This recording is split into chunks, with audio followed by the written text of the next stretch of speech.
How can a credit card help you manage your money? What easy steps can you take to simplify your finances today? And how can you guarantee you'll never miss a bill payment again? We'll answer these questions and more on this, the 15th episode of the DoughRoller Podcast.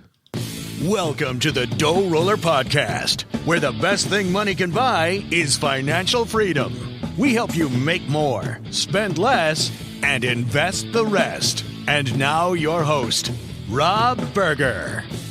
Whether you're just starting out, buried under a mountain of debt, or well on your way to financial freedom, this is the podcast to help you take your finances to the next level. Welcome to day 8 of the 31-day money challenge. Today kind of marks a transition in what we're going to be doing this month. If you recall back on day 2, we talked about the net worth statement and how real financial freedom occurs with your net worth and what you own, not how much you make.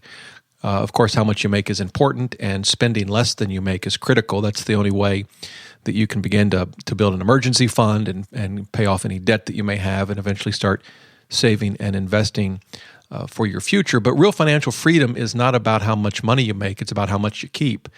And so we're going to be transitioning in the next few days to the net worth statement. We're going to be talking about getting out of debt, investing, and building wealth.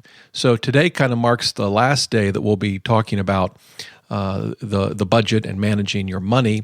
And for that reason, I thought it would be good to talk about 10 money management tools that I use or have used in the past, and that I think are extremely helpful in helping, one, to manage your money, and two, to simplify your finances. So that's what we're going to cover today, 10 money management tools that I think can help you and your family.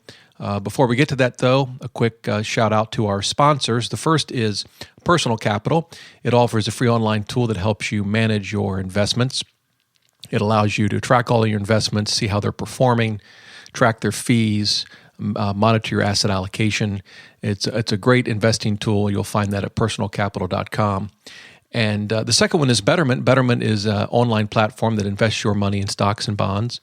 You just pick which percentage you want in stocks and what you want in bonds, and Betterment does the rest, rebalancing your portfolio for you and automatically reinvesting your dividends. You can find them at betterment.com. You know, as we move into today's show, I thought I wanted to mention something because in the tools today, I'm going to be mentioning both Betterment and Personal Capital, and I thought it'd be important to say this.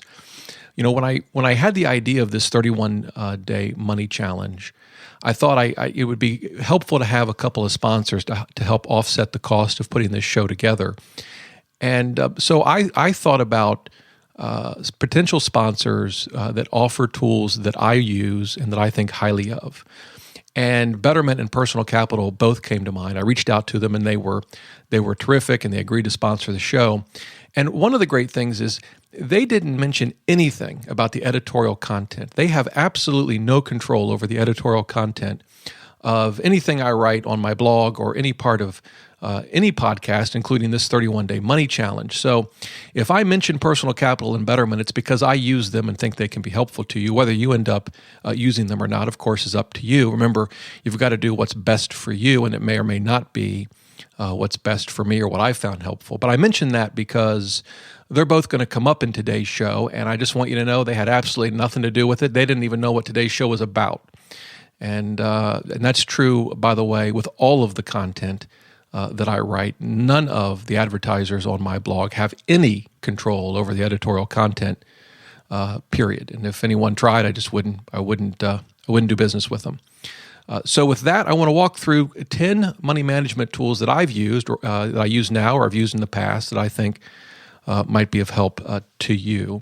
And the first one is YNAB. Of course, if you've listened to my interview with Jesse Meacham, who is the founder of YNAB, you know what that software is about. I find it to be, hands down, the absolute best budgeting software available. I've pulled up my copy of YNAB now as I'm recording this podcast, and I have a big monitor. It's a 27-inch monitor, so it's a pretty big screen size. But I'm looking at my columns of my budget in YNAB that go from November of 2013 all the way to June 2014. And for each month, I can see exactly how I've spent my money if the month is come and gone. And for the month of January, I can take the income that I've received so far and I can put it to work.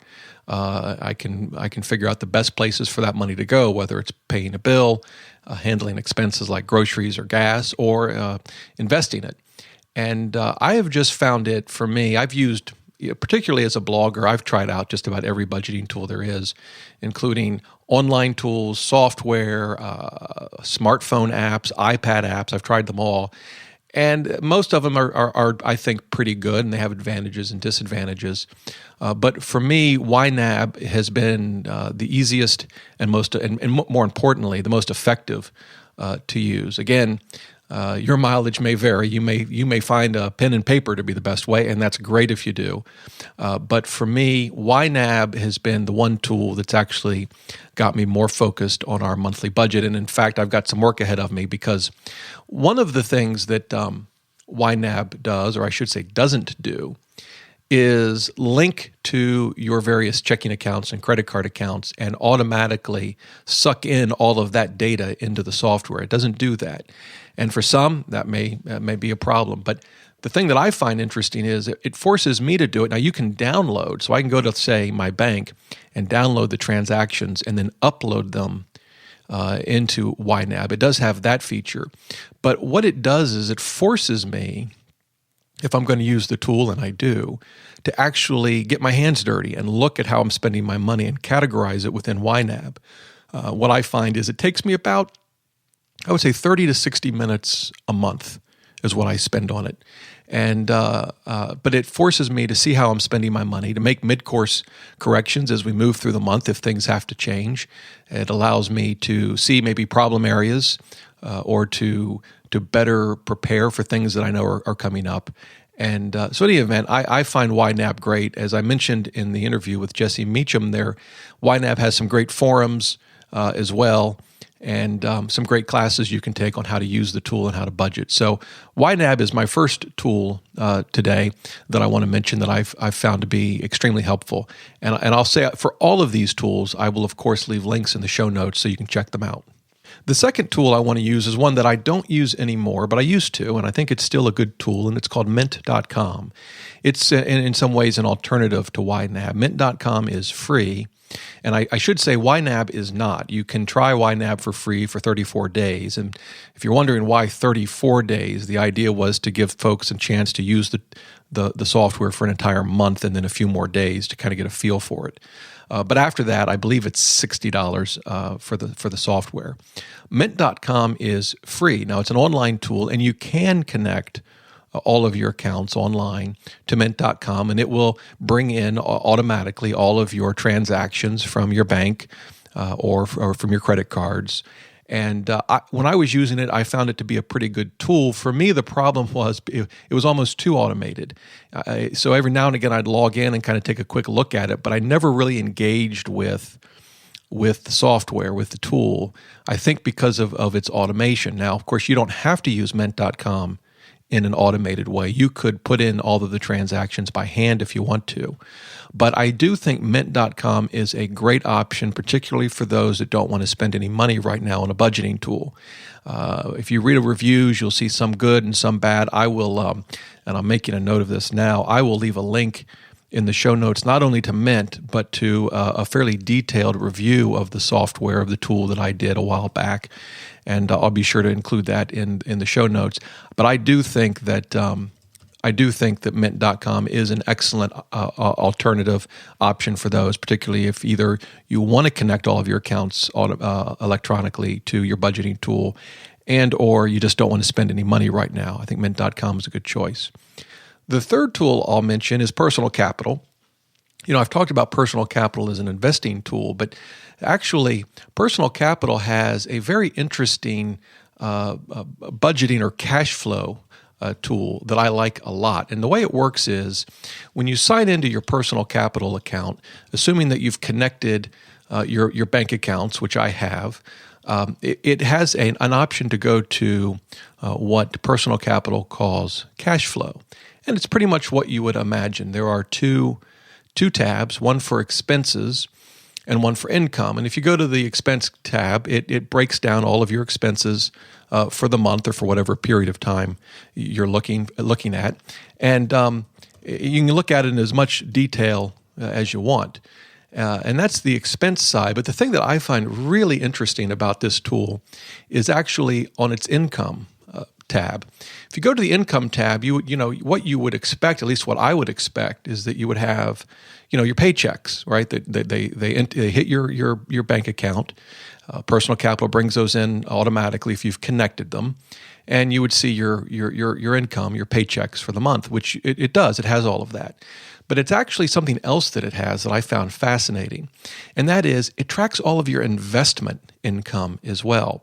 So, for example, if you've linked your 401ks and your IRAs and your taxable accounts with Personal Capital, in this cash flow section of the tool, it will show you all of the dividends that you've received over whatever period of time you're looking at.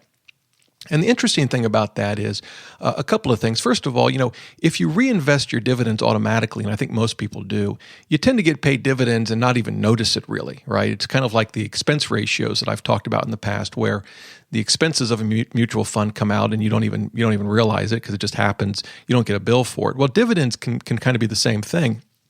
And I think it's a good practice to see just what kind of dividend income your investments are generating. And so I'm looking at my account right now as I recorded this podcast, and I can see my investment income, in this case for the last 30 days, and I can drill down into each different mutual fund or ETF or individual stock that I own to see what income that investment generated over the last 30 days. So for example, in looking at mine, I have a developed markets index, which is a Vanguard index fund that invests in large foreign stocks of companies in foreign countries in developed markets, as opposed to smaller countries, economically speaking, that would be part of, say, an emerging market fund. And if you're not familiar with all that, no worries. We're going to cover investing in shows later in the month.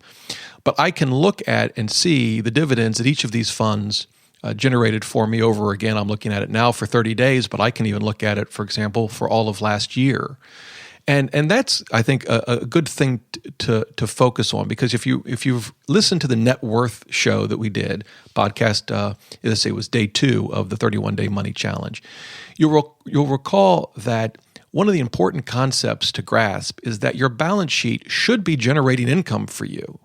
If you have taken money and you're investing it wisely, it's generating income for you every single day. Now, remember, debts and liabilities, they generate expenses for you in the form of interest. That's not so good. But if you're keeping your debts to a minimum and you're investing your money, it's generating income. And I think it's good to see that income and to realize what kind of income is being generated off of your investments. And Personal Capital makes that easy to do.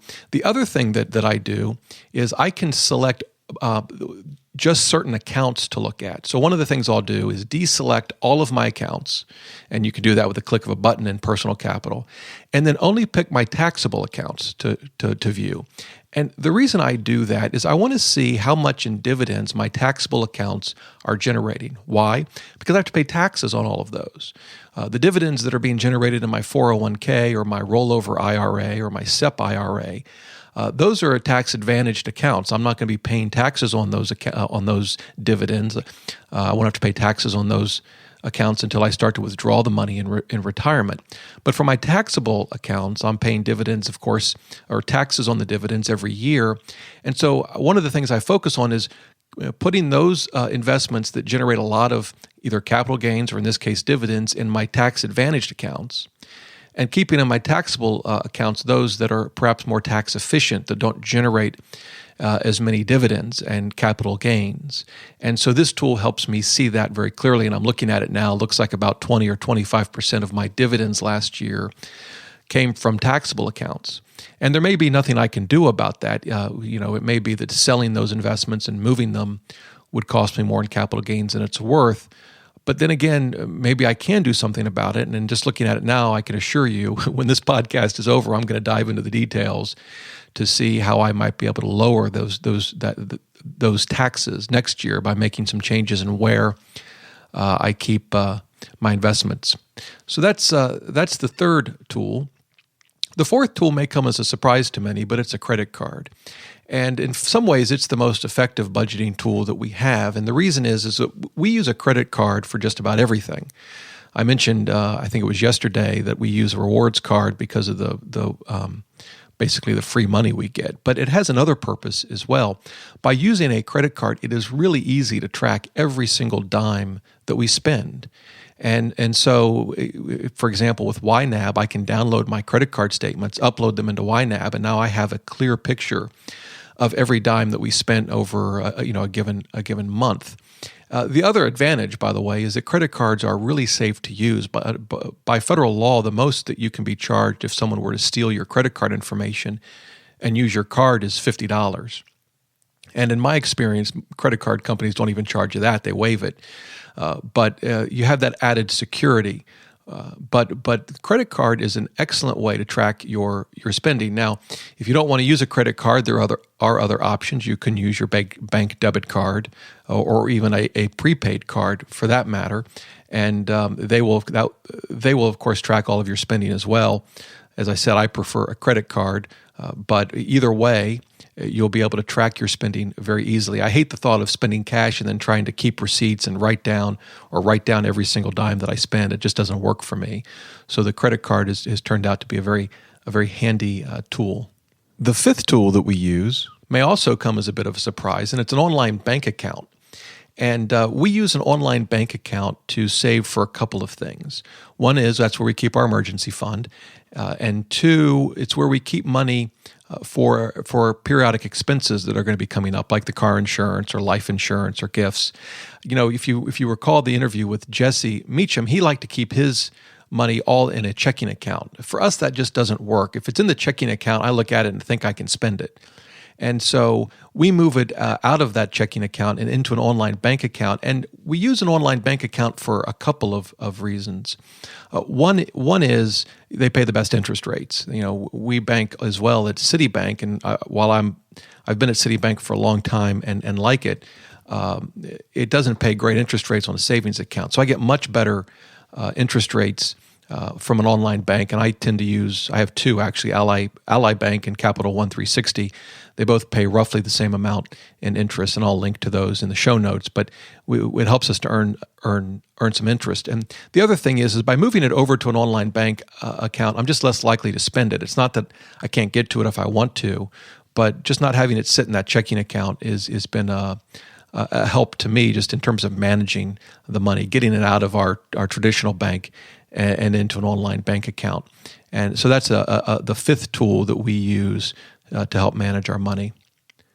The sixth tool is a 401k or an IRA. And again, this kind of tool may seem like a surprise to include in this list. How is a 401k a money management tool? But it really can be. A 401k makes it very easy to save for retirement. You know, you set your contribution, it comes out of your check automatically every month, and you forget about it. You're not, for every $100 you put in a 401k, of course, your take-home pay isn't going down that much because it's taken out pre-tax. Depending on your tax rate, you may be losing or not losing, but having your paycheck diminished by maybe $75, let's say, rather than the full 100 or whatever it is, depending on your tax rate. So that's a great tool. But the other way we use a 401k, and you could also do the same thing with an IRA, is that as we save money, as we reduce our monthly expenses, we immediately increase by the same amount, the amount we're saving. And so it's very easy to do with a 401k. Just go in and increase your contribution. If you manage to save $50 or $100 a month by, say, making some changes to your cell phone bill and maybe your cable or whatever, it's easy then to immediately go in and increase your 401k contributions so that you don't spend that savings on something else. And it's the kind of thing, if you leave it there and you don't do anything with it, you're going to spend it, not even know how or why. In our case, we already max out our 401k. So one of the things that we do is just go into our Betterment account and increase our monthly contribution to Betterment. And it acts as the same kind of tool for us. The seventh tool that I use is an Excel spreadsheet. As I think I've mentioned in previous episodes, I use a spreadsheet for a number of things. The first thing I do is I track our net worth on it. And I hope you're tracking your net worth now. I was looking at our net worth spreadsheet just yesterday as I had updated it for 2013, and I could quickly calculate the improvement in our net worth over the past year, which is something that I find helpful to do. And I update it every month. Again, it takes me 5 or 10 minutes to do, and it's very simple, and it's just an easy way to keep track of our net worth. I also use a spreadsheet to track all of our investments, which may seem odd because, as you know, I use personal capital to track our investments as well.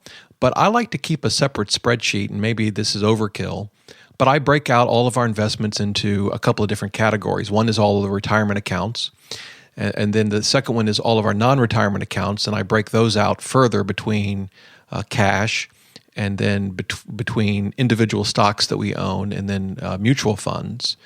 And then I also invest in things like Lending Club and Prosper, if you're familiar with those. Those are peer-to-peer lending websites, and I invest there too, and I keep those broken out. And it's just a way for me to keep track of our investments in a simple spreadsheet that automatically then populates our net worth spreadsheet. I have them all in one book with different tabs, and so when I update our investments, it can automatically update our net worth. And again, I do it once a month. Updating our investments with the amounts takes maybe 10 minutes at tops. I also use a spreadsheet to keep track of our asset allocation. We'll be talking about that in more detail later this month, and I'm going to walk through what my asset allocation is and why. But I have a simple spreadsheet that has the various asset classes that we use to invest in, and I keep a percentage for each one, and I also have a list of the mutual funds and ETFs and stocks that we use for each of those asset classes. And it also helps me to rebalance our portfolio when, say, stocks grow and I need to cut back on stocks and put more into bonds, for example. And so it's a very easy spreadsheet and very easy to use and update as well. Then the last thing that I use a spreadsheet for is to keep track of our rental properties. As I've mentioned, we own some rental properties with a good friend in Ohio where I grew up. And so it's just an easy way to track the property values and the mortgage balances. And again, that also feeds into our net worth statement. So I found Excel to be an excellent tool. And, of course, if you don't want to get Microsoft Office, you can simply go to Google Docs. I think they call it Google Drive now, I guess. But you can use a spreadsheet tool for free if you'd like. We use Excel, but either one would be fine. And very easy to use. And I think it helps keep us motivated as we track all of these things, the investments, the real estate, and the net worth, and just gives us a good picture of where things stand and how we're doing. The eighth tool that we use quite a lot is our iPhone, or if you have an Android, any smartphone will work. And it may seem, again, like an odd tool to include for money management, but just about every money management tool out there today online has a version of the tool for the iPhone or for a smartphone and for an iPad. What we use the iPhone a lot for now is banking. So for our children, we've set them up with accounts at Capital One 360. They both work, so they both now have direct deposit set up to go right to their checking account. But sometimes they get checks, and so we are able to deposit the checks at home with an iPhone. And I still haven't quite gotten used to this concept. But, you've probably seen this on TV, or maybe some of you have done this now. You basically snap a picture of the front of the check and the back of the check, put some information in and hit deposit, and you can deposit the check from home. It's still a little bit unsettling for me. It just doesn't seem like this should work somehow. Like this can't be right. And what if you deposit the check more than once by accident? But I figure they've got that all worked out. So we use the iPhone to deposit checks. It's easy to use to transfer money between accounts. I use the iPhone to check my investments. Personal Capital has an iPhone app. I can get on there and see how my investments are doing. So the iPhone has been an important tool for us, and it's been a very convenient way to handle a lot of financial transactions. We use it a lot. The ninth tool is automatic bill pay. And, this is a great way to help simplify your finances. I hope it's something that you use now, but if you don't, we pay almost every monthly bill automatically. And it depends on which bill it is. Sometimes it gets charged to a credit card, and we use that option whenever it's available. And that would be things like the cell phone bill and the cable bill and the trash pickup and anything that will accept a credit card. We just have it set up to automatically charge our card. And for those that won't accept a credit card, and there are some, gas and electric, for example, and most mortgages I don't think will accept a credit card, we just have it set up to automatically hit our checking account. And so I spend very little time actually paying bills each month. And not only does it save me time, but it avoids the possibility that I'm going to miss a payment. There are a few exceptions. There are some bills that we just can't pay automatically. But for all of those where we can, we set up automatic bill pay. The 10th and final tool that I'll mention is somewhat related to automatic bill pay, and it's a tool called Manila. You can check them out at manila.com. I'll leave links in the show notes. I've used Manila in the past, and basically what it allows you to do is to link all of your monthly bills to Manila, and it will basically stand guard and let you know when they're due. This is particularly helpful if for whatever reason you don't want to automate all of your bill payments. And even if you do, it's also a good way just to have that reminder when bills come due. And if you've been to Manila recently, they've added a number of features. They're constantly adding different service providers and creditors to their list of creditors that you can link to your account.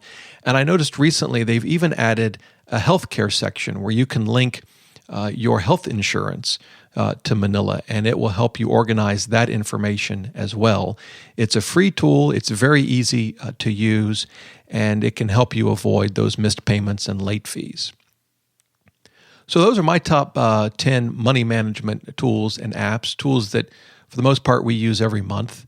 If you have others that you like, please let us know about it. Either leave a voicemail message, just go to speakpipe.com/DoughRoller, or send us an email at dr@DoughRoller.net. I love to hear about new tools, new apps, things that you find useful in helping you make the most of your money. So if you have others that we haven't listed, please send me a line. Let me know about them. That would be great.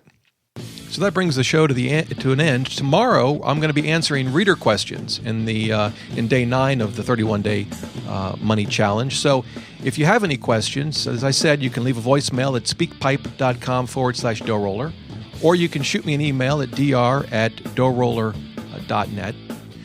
You can always subscribe to the podcast. Just go to DoughRoller.net/iTunes, and you can subscribe there and leave a review.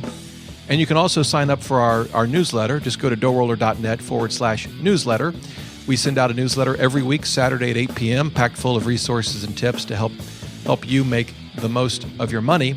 And of course, you can get the show notes to this episode. Just go to DoughRoller.net/podcast 15. That's podcast followed by the number 15.